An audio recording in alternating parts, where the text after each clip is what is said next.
Hello friends, welcome to auto exams. मैं हूं सोनम और आज इस वीडियो में हम देखेंगे उत्तर प्रदेश कांस्टेबल भर्ती 2023 के लिए दोस्तों जीए जीके के मोस्ट इंपॉर्टेंट क्वेश्चन। तो अपने सोनम मैम के साथ वीडियो के अंत तक बनी रहेगा और इस वीडियो में हम काफ़ी ज़्यादा इंपॉर्टेंट क्वेश्चन कवर करने वाले हैं। दोस्तों इस बार सिलेक्शन लेके रहना है, इसी जोश और जज्बे के साथ कंटिन्यू क्लास में बने रहें।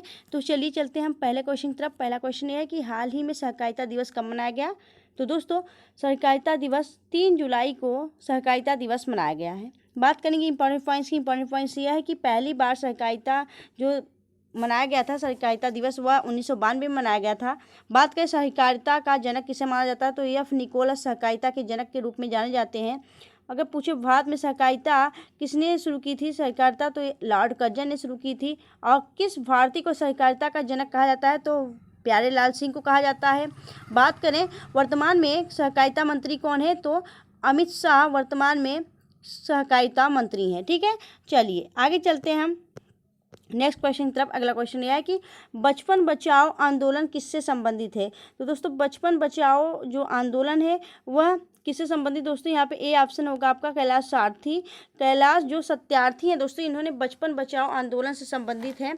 ठीक है दोस्तों, अगर बात करें सुंदर बहुलाल गुराव जोशी की तो यह किससे संबंधित है, यह संबंधित है आपके चिपको आंदोलन से। और मेधा पाटेकर की बात करें तो यह किससे संबंधित है, यह संबंधित है आपके नर्मदा बचाओ आंदोलन। तो दोस्तों आपका जो राइट आंसर होगा इस क्वेश्चन का राइट आंसर होगा आपका कैलाश सत्यार्थी बचपन बचाओ आंदोलन से संबंधित है। ठीक है, चलिए आगे चलते हैं हम नेक्स्ट क्वेश्चन की तरफ। अगला क्वेश्चन है आपका और यहाँ पे बात करें दोस्तों जो बचपन बचाओ आंदोलन है वह कैलाश सत्यार्थी ने 1980 में की थी। ठीक है, चलिए आगे चलते हैं हम नेक्स्ट क्वेश्चन की तरफ। अगला क्वेश्चन यह है कि हाल ही में किस देश ने दुनिया का दूसरा सबसे बड़ा जल विद्युत बांध बनाया है। तो आपका राइट आंसर होगा दोस्तों चीन। चीन ने दुनिया का दूसरा सबसे बड़ा जल विद्युत बांध बनाया। किसने, चीन ने।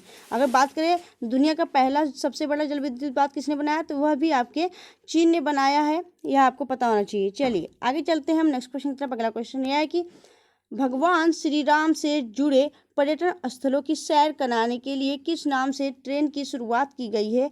तो दोस्तों जो भगवान श्री राम से जुड़े पर्यटन स्थल है वहाँ के लिए किस पर्यटन स्थलों के सैर कराने के लिए किस नाम से ट्रेन चलाई गई दोस्तों। तो आपका राइट आंसर होगा श्री रामायण एक्सप्रेस को चलाया गया है। वह उन सभी स्थलों का आपको सैर कराएगा जहां आपके श्री राम से जुड़े जो भी पर्यटन स्थल हैं। ठीक है, चलिए आगे देखेंगे हम नेक्स्ट क्वेश्चन। अगला क्वेश्चन यह है कि लठमार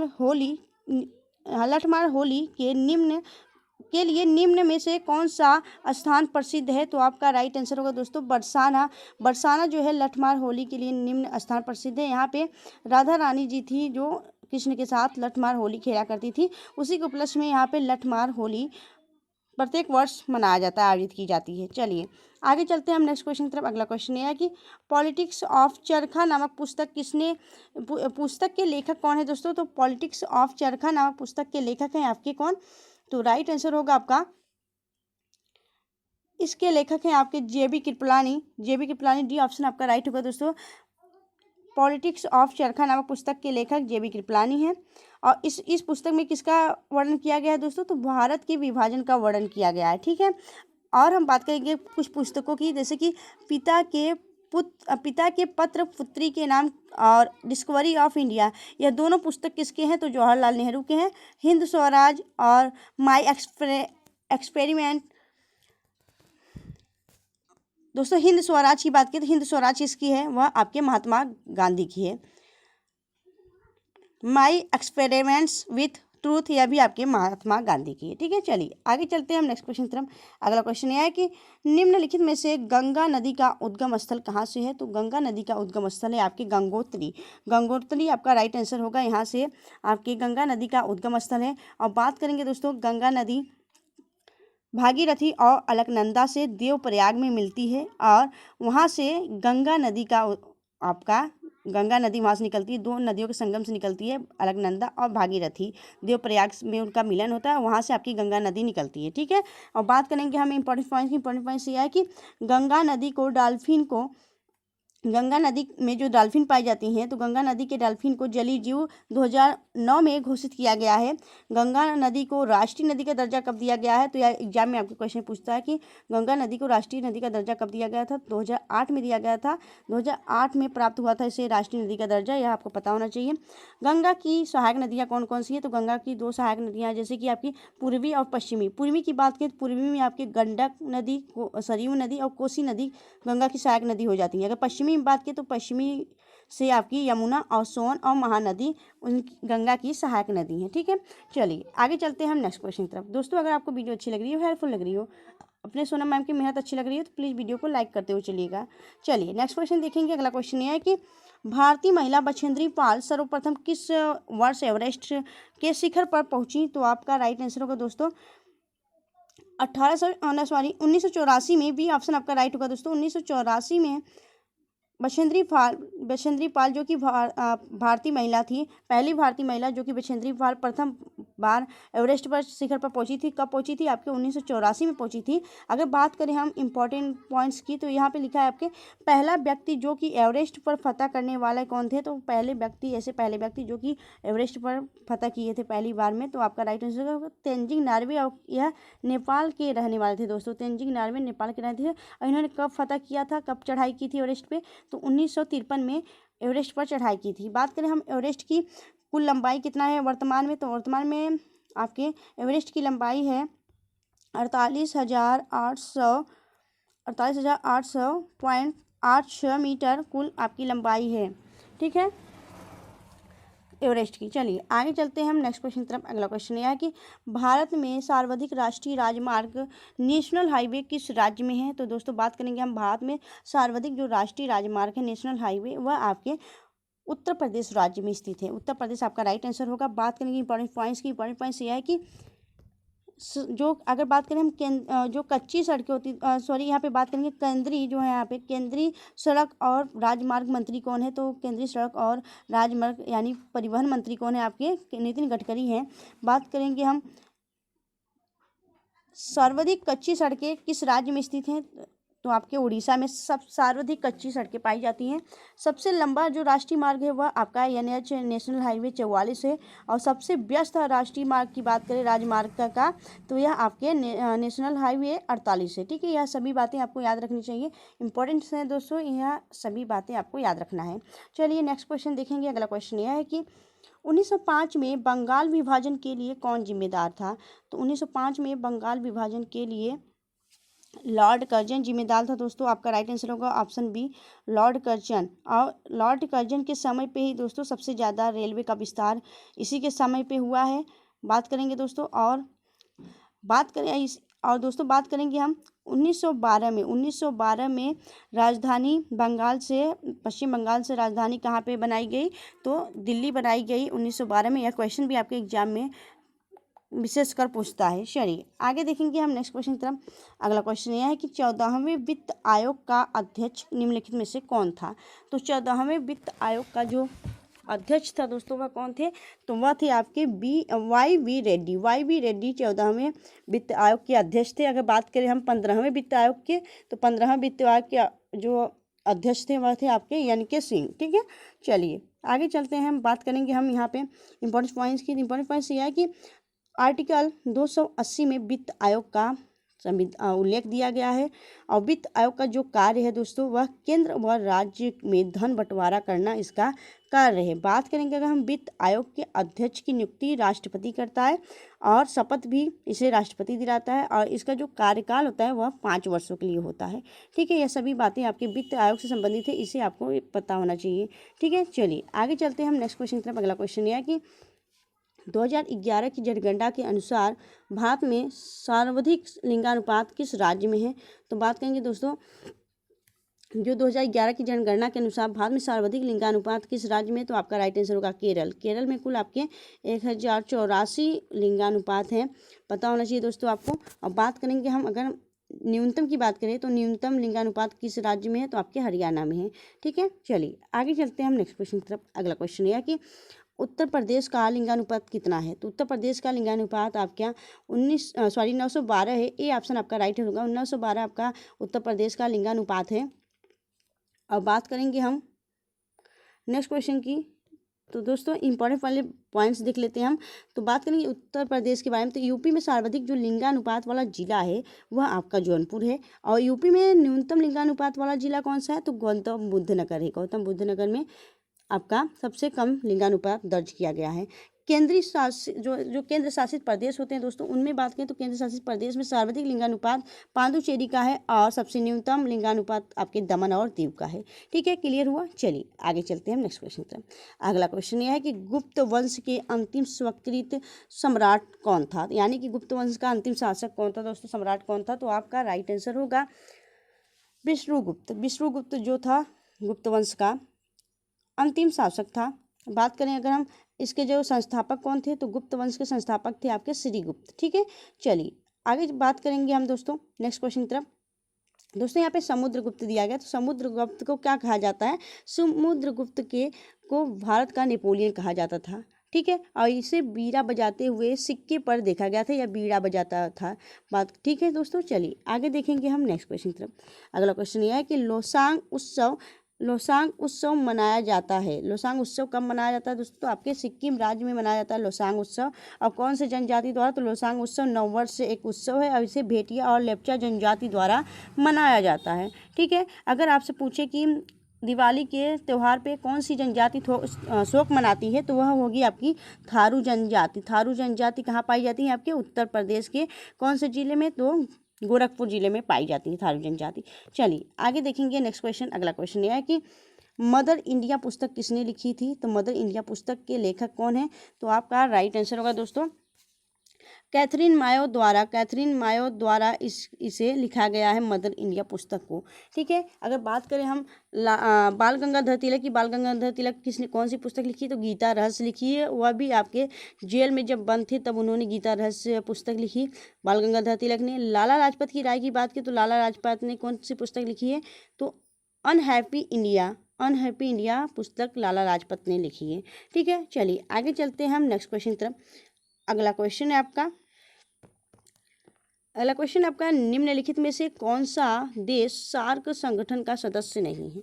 तो जो सार्क देश है दोस्तों, सार्क संगठन है आपका, उसका जो सदस्य देश कौन सा नहीं है? तो आपका राइट आंसर होगा चीन। ए ऑप्शन आपका राइट होगा, चीन सार्क संगठन का सदस्य देश नहीं है। बात करेंगे कौन कौन से हैं, तो दोस्तों सार्क की बात करें, सार्क का स्थापना 1985 में किया गया था। और कब कहाँ किया गया था? तो ढाका में किया था, बांग्लादेश की राजधानी ढाका में सार्क की स्थापना की गई थी। मुख्यालय इसका काठमांडू नेपाल में स्थित है। और इसके सदस्य देश की बात करें तो इसमें 8 सदस्य देश हैं। कौन कौन से? भारत, पाकिस्तान, अफगानिस्तान, बांग्लादेश, नेपाल, भूटान, श्रीलंका और मालदीव। यह 8 इसके सदस्य देश हैं। बात करेंगे सार्क की पहली बैठक कहाँ आयोजित की गई थी? तो सार्क की पहली बैठक 1985 में बांग्लादेश की राजधानी ढाका में आयोजित की गई थी। और सार्क की पहली बैठक जो कि भारत में आयोजित कब की गई थी? तो सार्क की भारत में पहली बैठक 1986 में की गई थी और यह आपके बेंगलुरु में की गई थी। ठीक है, इतनी बातें आपको याद रखनी है सार्क से संबंधित। चलिए आगे चलते हैं हम नेक्स्ट क्वेश्चन की तरफ। अगला क्वेश्चन यह है कि हर्यक वंश के मगध से पहले शासक कौन थे? तो हर्यक वंश में दोस्तों मगध के पहले शासक कौन थे? तो आपका राइट आंसर होगा बिंबिसार थे। ठीक है, बिंबिसार इसके पहले शासक थे। और बिंबिसार का पुत्र कौन था? अजातशत्रु था। और अजातशत्रु ने किस धर्म को अपनाया था? तो बौद्ध धर्म को अपनाया था। अजातशत्रु ने ही पहली बौद्ध संगति को भी आयोजित की थी। ठीक है, चलिए पाटलिपुत्र में आयोजित की थी। चलिए आगे चलते हैं। नेक्स्ट क्वेश्चन अगला है आपका वायुमंडल में किस गैस का सर्वाधिक है? तो दोस्तों वायुमंडल में किस गैस का मात्रा सर्वाधिक मात्रा है? दोस्तों वायुमंडल में कौन सा गैस सर्वाधिक है? तो आपका राइट आंसर होगा यहाँ पे, आपका राइट आंसर होगा दोस्तों नाइट्रोजन जो है आपका सर्वाधिक आपका वायुमंडल में पाया जाता है।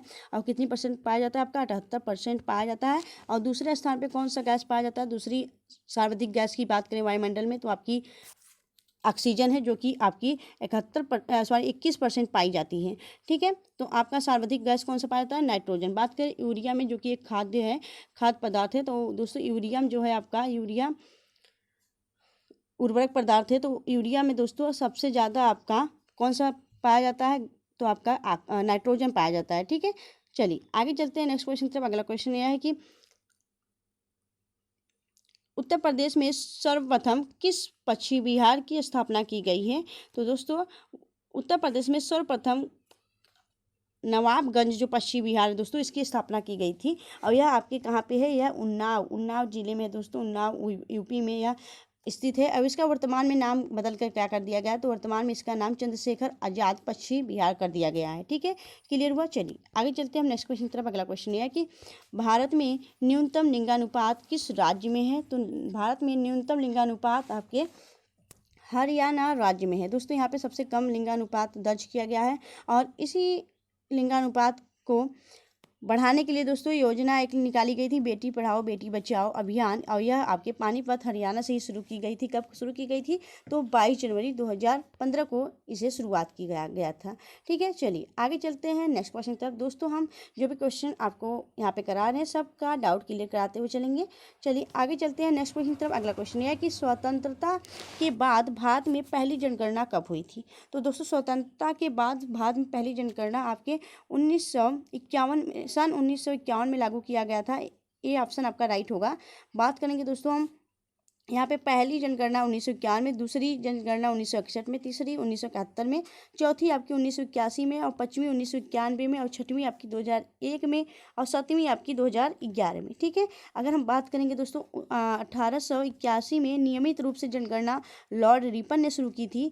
टोटल भारत में कुल 15 बार जनगणना हो गई है, 15 बार जनगणना कराई गई हैं। बात करें आज़ादी के पहले कितनी गई? आज़ादी के पहले आपकी 8 बार जनगणना हुई थी। तो इन दोनों को मिलाकर आज़ादी के पहले और आज़ादी के बाद में दोनों को मिलाकर दोस्तों कुल आपका टोटल 15 बार जनगणना आयोजित की गई है। ठीक है, चलिए आगे चलते हैं हम नेक्स्ट क्वेश्चन की तरफ। अगला क्वेश्चन यह है कि संसद के दोनों सदनों की संयुक्त बैठक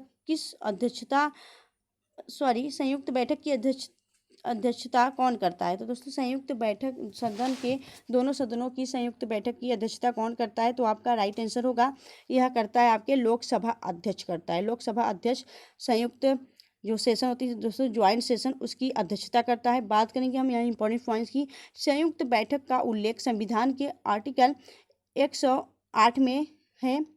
अब तक कुल 3 बार संयुक्त बैठक बुलाई गई हैं। एक 1961 में, पहली, दूसरी 1978 में और तीसरी आपकी 2002 में। यह 3 बार आपकी अब तक कुल 3 बार संयुक्त सेशन बुलाया गया है। ठीक है, चलिए आगे देखेंगे हम नेक्स्ट क्वेश्चन की तरफ। अगला क्वेश्चन यह है कि मसालों का बागान कहा जाने वाला राज्य है। मसालों का बागान कहा जाने वाला राज्य कौन सा है? तो आपका राइट आंसर होगा केरल। केरल को मसालों का बगीचा या फिर बागान कहा जाता है। बात करेंगे अगर हम सेब का बागान, तो सेब का बागान आपके जम्मू कश्मीर को कहा जाता है। सुपारी का बागान जो है आपका असम को कहा जाता है। चाय का बागान भी आपको असम को ही कहा जाता है। कॉफ़ी का जो बागान है वह कर्नाटक को कहा जाता है। काली मिर्च का बागान और रबड़ का बागान, यह दोनों को आपके केरल को कहा जाता है। ठीक है, क्लियर हुआ। चलिए आगे चलते हैं हम नेक्स्ट क्वेश्चन की तरफ। अगला क्वेश्चन है आपका, लखनऊ, सुल्तानपुर और जौनपुर को किस नदी के किनारे स्थित है? तो दोस्तों जो है आपके लखनऊ, सुल्तानपुर और जौनपुर, यह किस नदी के किनारे स्थित है? दोस्तों यह यूपी के जिले हैं। तो यह कहाँ पे स्थित है? तो यह आपके गोमती नदी के किनारे बसे हुए शहर है दोस्तों। और बात करें हम लखनऊ को, तो लखनऊ को नवाबों का शहर कहा जाता है और इमाम बाड़ा भी यहीं पे स्थित है। बेगम हजरत महल जो है 1857 की क्रांति में नेतृत्व की थी दोस्तों, यह आपके लखनऊ से ही संबंधित थी। ठीक है, चलिए आगे देखेंगे नेक्स्ट क्वेश्चन की तरफ। अगला क्वेश्चन यह है कि आज़ाद हिंद फौज का प्रथम सेनापति निम्नलिखित में से कौन था? तो दोस्तों आज़ाद हिंद फौज का प्रथम सेनापति था आपका कौन? तो आपका राइट आंसर होगा मोहन सिंह था दोस्तों। मोहन सिंह आपका राइट आंसर होगा। ठीक है, मोहन सिंह आपका राइट आंसर होगा। ऑप्शन ए मोहन सिंह आपका राइट आंसर होगा। ठीक है, चलिए आगे चलते हैं हम नेक्स्ट क्वेश्चन की तरफ। अगला क्वेश्चन यह है कि व्यास पुरस्कार किसके द्वारा दिया जाता है? तो व्यास पुरस्कार दिया जाता है आपके के बिरला फाउंडेशन द्वारा। और यह कब दिया दोस्तों, कब इसकी स्थापना की गई थी? 1991 में। 1991 में के बिरला फाउंडेशन की स्थापना की गई थी। इसे हिंदी के लेखन के लिए दिया जाता है। और इसके पहले विजेता कौन थे दोस्तों? इसे पाने वाले पहले व्यक्ति कौन थे? तो रामविलास शर्मा, के बिरला फाउंडेशन द्वारा दिया गया पहला व्यास पुरस्कार किसको दिया गया था? आपके रामविलास शर्मा को। और बात करें 2022 की, तो 2022 में इसे दोस्तों जो आपका व्यास सम्मान है किसे दिया गया है, तो 2022 में व्यास सम्मान ज्ञान चतुर्वेदी को दिया गया है उनके उपन्यास पागल खाना के लिए। ठीक है, चलिए आगे चलते हैं नेक्स्ट क्वेश्चन तक। अगला क्वेश्चन यह है कि भारत और पाकिस्तान के बीच खींची जाने वाली रेखा का क्या नाम है, तो आपका राइट आंसर होगा रेड क्लिफ रेखा। रेड क्लिफ रेखा भारत और पाकिस्तान के बीच में स्थित है। इसे दोस्तों 1947 में यह लाइन बनाई गई थी और इसे रक्त सीमा के नाम से भी जानता है। इसे रक्त, यह आपका जो रेड क्लिफ रेखा है इसे यह रक्त सीमा के नाम से भी विख्यात है। ठीक है, चलिए आगे चलते हैं नेक्स्ट क्वेश्चन तरफ। अगला क्वेश्चन यह है कि आपका भारत में मौलिक अधिकारों में संशोधन कौन कर सकता है, तो दोस्तों भारत में जो मौलिक अधिकार, संविधान में जो मौलिक अधिकार दिए गए हैं दोस्तों, इसमें संशोधन कौन कर सकता है, तो आपका राइट आंसर होगा संसद कर सकता है दोस्तों इसमें संशोधन। और जो आपका मौलिक अधिकार है वह कहाँ, किस भाग में दिया गया, भाग 3 में दिया गया दोस्तों। भाग 3 में यह उल्लेखित है संविधान के। ठीक है, और आर्टिकल कहाँ से कहाँ तक, तो यह आर्टिकल आपके 12 से लेके 35 तक, 12 से लेके 35 तक आपका कौन सा दिया गया, मौलिक अधिकार दिया गया। ठीक है, चलिए आगे चलते हैं नेक्स्ट क्वेश्चन की तरफ। अगला क्वेश्चन है कि तंबाकू की खेती किसके शासनकाल में शुरू हुई थी दोस्तों, तो तंबाकू की जो खेती है ना वह किसके शासनकाल में शुरू हुई थी, तो आपका राइट आंसर होगा दोस्तों तंबाकू की जो खेती है वह जहांगीर के शासनकाल में प्रारंभ हुई थी। और इसे किसने शुरुआत किया था दोस्तों, किसने प्रारंभ किया था, यह आपके जहांगीर के शासनकाल में प्रारंभ हुई थी। और इसे प्रारंभ कौन किया था, तो पुर्तगाली ने किए थे। पुर्तगाली ने दोस्तों आपके काजू की खेती, अनानास की खेती, गन्ना की खेती, यह सभी खेती आपकी कौन लाया था यहाँ पे भारत में, तो पुर्तगाली लाए थे। ठीक है, चलिए आगे चलते हैं नेक्स्ट क्वेश्चन की तरफ। अगला क्वेश्चन यह है कि विजयी विश्व तिरंगा प्यारा का नारा किसने दिया था, तो विजयी विश्व तिरंगा का प्यारा का जो नारा था वह दिए थे आपके श्याम लाल गुप्ता दिए थे। बी ऑप्शन आपका राइट हो जाएगा दोस्तों, बी ऑप्शन आपका करेक्ट हो जाएगा। ठीक है, तो दोस्तों चलिए आगे चलते हैं। तो फ्रेंड्स, आपको वीडियो कैसी लगी आप हमें कमेंट सेक्शन में कमेंट करके जरूर बताएं। अगर आपको वीडियो अच्छी लगी हो, हेल्पफुल लगी हो, तो प्लीज़ वीडियो को लाइक करें और चैनल को सब्सक्राइब करें ऑटो एग्जाम्स को। दोस्तों मिलेंगे आपसे नेक्स्ट वीडियो में, तब तक के लिए bye bye and take care.